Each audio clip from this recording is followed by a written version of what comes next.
even when I say I'm not going to talk about it, one thing I've realized in interviewing actually you, because you were the first, we did set some guardrails, but we didn't set a ton of guardrails. But I actually felt, because you shared more than I was anticipating. So I thought that was, and that I was grateful that you felt comfortable enough to do that. By the way, I was on Adam Krigler's. Did I just see a cat? Yeah, my cat's making a lot of, he's announcing himself as he came in. Yeah. I tell him I say hi, and I appreciate his presence.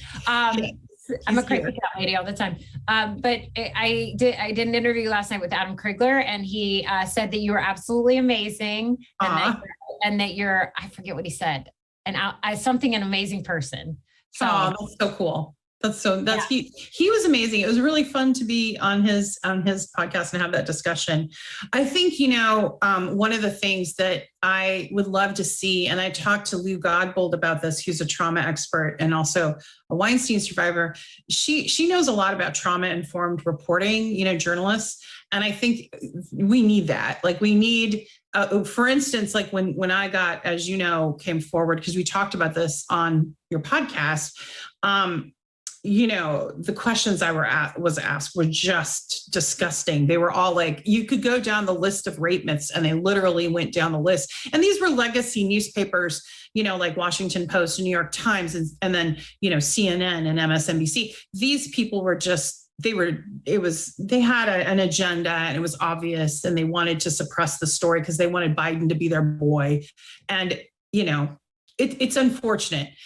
I think, though, that my experience with that is not unique, in that reporters don't seem to know how to talk to survivors in a trauma-informed way, so that it's not so, it doesn't feel like an attack, and it doesn't feel like an ambush, so to speak, or making someone relive something. So as I lift other survivor voices and try to move in this space, I really want to be conscious of what people want to reveal and what they don't. And, and that's something that you did when you and I talked. I felt like you were so respectful of that.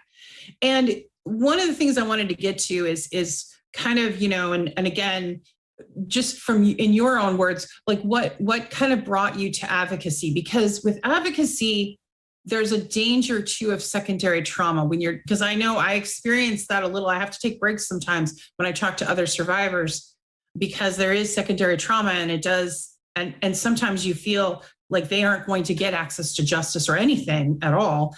And so there's that. So I just kind of wanted your views on that.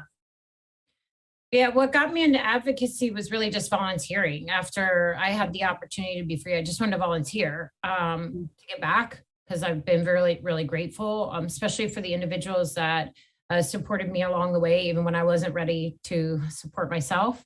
You know what I mean? With the individuals that stood by me and believed in me and saw something in me when I didn't even see it in myself, because I was stuck in a pattern of abuse, Stockholm syndrome, trauma bond relationship with my former abuser. And my self-esteem was very low. And it's funny now when I talk about it, because it's not like that anymore.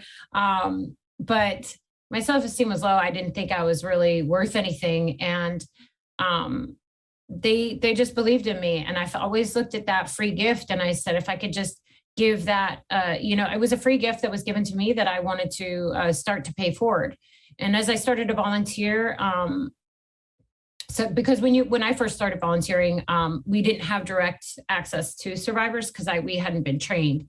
So it was like, just simple things like stuffing envelopes, getting baked goods, things like that, where you don't have direct access to survivors, or you're not directly serving survivors. You're doing things outside of doing direct service. But they noticed that I would probably be a good fit. And I think I have talked about this in some podcasts before. When I first went to be a survivor advocate, I was not ready for it at all. Like, I just wasn't there in my journey. Like, I was not myself ready for it. And then I maybe did a little too soon. I was too trauma. I had too much trauma, unresolved trauma I was trying to deal with. So, so that was a little difficult. It didn't really, I wasn't doing that well right off the bat. But then, just, once you get enough distance from trauma, you're like, okay, well, I guess it's different for every survivor. But in my particular case, I had enough distance from it. But this organization said, we think you have a lot of potential to be a great survivor advocate. And so I went to the schooling and did what I needed to do. And I was really excited that someone actually thought that I had that potential to do something awesome and to give back. One thing that I never saw as a part of my journey was being a public survivor leader or a public survivor advocate, or as sometimes people call me, an activist, because of the stuff that I do in public. That wasn't something that I ever thought would be good for me. I never wanted to do it either. And then when the COVID hit, when the lockdowns hit, I just took to it. I started doing it because I was like, okay, that I got to get this information out to people. I want to talk to survivors. At the time, I had the ability to have like my DMs open on Twitter. So survivors could DM me, and it was really great during the lockdowns. So many survivors could DM me over that period of time. Eventually it got a little bit too out of hand. Right. It just got to be a bit too much because I'm not set up like a hotline, you know what I mean? So it was affecting me. It started to cross the boundary for me of healthy.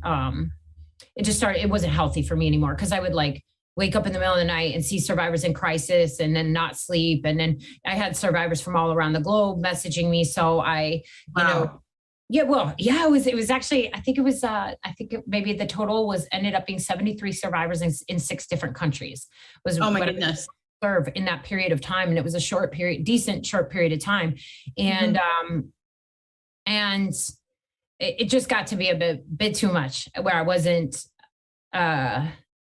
able to provide them with the best care that they deserved at a certain point. Cause it was a lot. So I had to set a healthy boundary and close the DMs and sort of step back a little bit and not do so much direct advocacy like that over online. But needless to say, my journey as a survivor advocate has sort of changed and morphed over a period of time. And I've slowly found things that I may be better at doing, as opposed to some things that maybe I'm not as good at doing. And I think that goes to your question of trauma. Certain aspects of being a survivor advocate I found create more trauma for me, or not more trauma, but just sort of ignite my sort of complex PTSD a little bit more, sort of don't necessarily sit well with me in my healing journey, but then other aspects of it I found that I kind of flourish. So I'm glad.